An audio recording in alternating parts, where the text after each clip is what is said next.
Congressman Mike Haridopolos joins me now. Congressman, good to see you this morning. Thank you for joining us.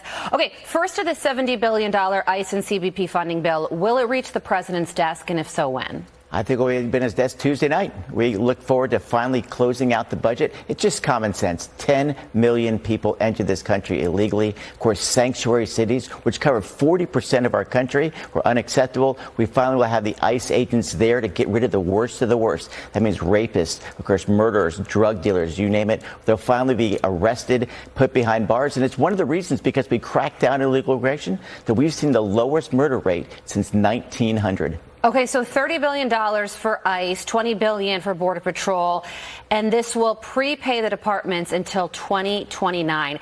Tell us more about what's in this bill and how this money will be used. Well, how it's going to be used is, first and foremost, the number one issue in 2024 when I was first elected was secure the border. 10 million people came here illegally. This secures border funding. Will complete the wall. It's common sense is what you do to define a nation. And we'll also have those ICE agents, because why is it so important to have an ICE agent? In sanctuary cities, they don't allow local law enforcement to actually arrest and keep in jail some of these horrific offenders. This will finally allow us to arrest these people, in some cases deport them, some because they commit such horrific acts to stay in jail for a long time. Well, on that very note, over the weekend there were protests in both New York and New Jersey, and in both events several protesters were arrested. The New York City protest started when an illegal immigrant accused of assault and drug possession was arrested. He then resisted arrest by apparently punching ICE agents.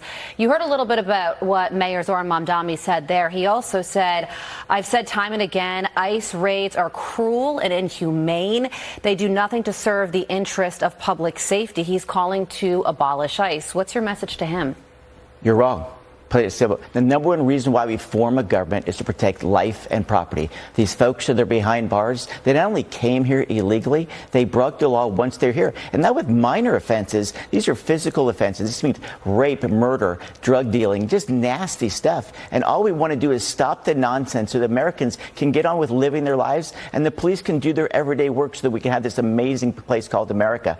Mamdani, just out of control. And how we can actually push to support people who do these horrific acts against men and women across the country is unacceptable in my mind. All right, let's switch gears to talk about the World Cup, because Miami's first 2026 World Cup game is only 1 week away.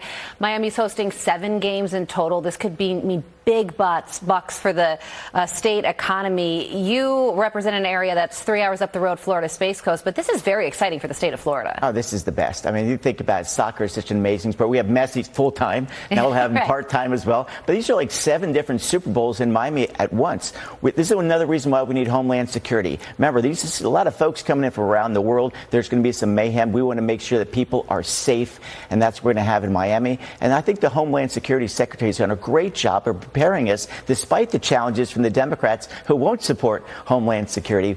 We need to have, first and foremost, security so that people enjoy the games. And as a former soccer player, I am psyched for the World Cup. Former soccer player. Oh, yeah. Nice. Okay, so you'll be watching with Florida pride and soccer spirit for sure. Absolutely. And good point on security. Tying the first topic to the second, now our government is finally, at long last, it will be apparently fully funded come Tuesday, according to you. Florida Congressman Mike Haridopolos, we thank you so much for joining us.